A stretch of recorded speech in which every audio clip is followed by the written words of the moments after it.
Það betur 20 stiga tap í fyrsta leik í DHL-deildinni. Hvað að gerast hjá þínum mönnum? Við bara mætum ekki nógu tilbúinir til leik.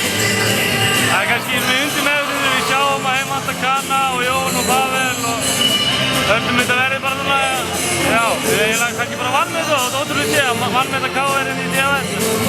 Við bara mætum ekki nógu tilbúinir og það sýnir sig á DHL. Þú þannig að eins og þú segir, eru það að mæta á svona vængbrotnu liði KR. Heldurðu að hugarfarsþátturinn hafi verið það stór og svona eins og í þriðja leikluta þeir keyrðu bara yfir ykkur? Þið virtust ekki eiga nein svör þá?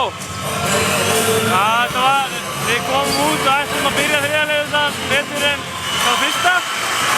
Og byrjum að fá okkur 3 þryggjastakur í röð og það svona, já, en eins og dampurinn farið svona svolítið úr sig á okkur og við náum aldrei einhvern veginn að rífa okkur upp úr því.